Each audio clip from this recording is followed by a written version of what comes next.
समंदर में हिंदुस्तान का दम, लहरों को चीरते ताकतवर युद्धपोत,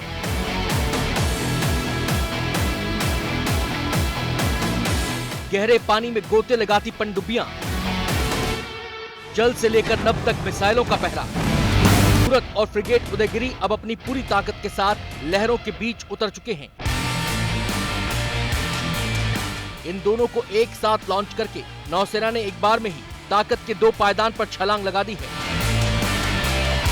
ये दोनों सिर्फ नौसेना की ताकत ही नहीं बल्कि आत्मनिर्भर भारत की मिसाल भी हैं। आज मुंबई का मझगांव डॉक्स लिमिटेड इन दोनों वॉरशिप की ताकत का गवाह बना है। भविष्य की जरूरतों को देखते हुए हिंदुस्तान ने नौसेना की ताकत को कई गुना बढ़ाने के लिए कई अहम प्रोजेक्ट्स लॉन्च किए हैं। इन्हीं प्रोजेक्ट्स में से एक है प्रोजेक्ट 15B। इस प्रोजेक्ट के तहत next generation stealth guided missile वाले डिस्ट्रॉयर बनाए जाते हैं। युद्धपोत सूरत को प्रोजेक्ट 15B के तहत ही बनाया गया है। मझगांव डॉक्स लिमिटेड में बना ये चौथा डिस्ट्रॉयर युद्धपोत है। इस प्रोजेक्ट के तहत नवंबर 2021 में विशाखापट्टनम डिस्ट्रॉयर नेवी में शामिल हुआ था। दूसरे डिस्ट्रॉयर मुरमुगांव का भी सी ट्रायल चल रहा है। तीसरा डिस्ट्रॉयर इम्फाल भी समंदर में लॉन्च हो चुका है और चौथा और आखिरी डिस्ट्रॉयर सूरत भी आज लॉन्च हो गया। आईएनएस सूरत उन तमाम खूबियों से लैस है जो इसे समंदर के युद्ध का ऑलराउंडर बना देती है। डिस्ट्रॉयर कैटेगरी का होने की वजह से ये युद्धपोत साइज में भी फ्रिगेट युद्धपोत से करीब 1.5 गुना बड़ा होता है। युद्धपोत सूरत स्टेल्थ टेक्नोलॉजी से लैस डिस्ट्रॉयर है।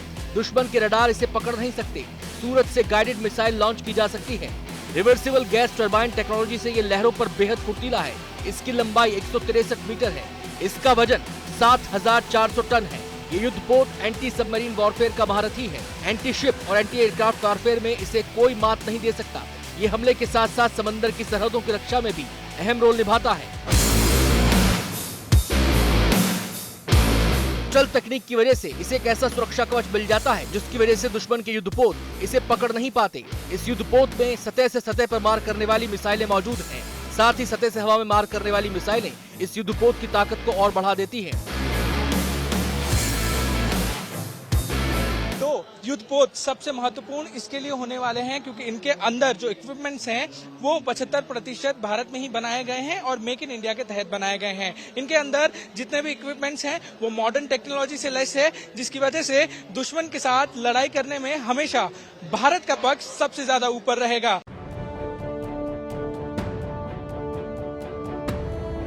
युद्धपोत सूरत का निर्माण ब्लॉक कंस्ट्रक्शन तकनीक के आधार पर हुआ है। इसमें जहाज के 2 हिस्सों को अलग अलग तैयार किया जाता है। बाद में दोनों हिस्सों को मझगांव डॉक्स लिमिटेड में जोड़ा गया है। लॉन्च होने के बाद इस युद्धपोत को बेहद मुश्किल समुद्री परीक्षण से गुजरना होगा। इस दौरान हर मुश्किल हालात से निपटने में इसकी काबिलियत परखी जाएगी। महीनों तक तेज लहरों से इसका सामना होगा। इस दौरान युद्ध जैसे हालात में हमला करने की इसकी ताकत मापी जाएगी। हर पैमाने पर खुद को सबसे ताकतवर योद्धा साबित करने के बाद ये युद्धपोत नौसेना में शामिल हो जाएगा। हम स्पेसिफिकेशंस की बात करें तो इसके अंदर ब्रह्मोस, बराक और एंटी सबमरीन गन्स और मिसाइल्स भी मौजूद हैं, जिससे दुश्मन के दांत खट्टे करने में भारतीय नौसेना को आसानी होगी। नेवी ने इस युद्धपोत का नाम गुजरात की कमर्शियल राजधानी सूरत के नाम पर रखा है। युद्धपोतों के निर्माण में सूरत का समृद्ध इतिहास रहा है। 16वीं और 18वीं सदी में यहाँ बने जहाज करीब 100 साल तक समंदर की लहरों पर सैर करते थे। इसी गौरवशाली इतिहास को सम्मान देने के लिए नेवी ने नए युद्धपोत का नाम सूरत रखा है।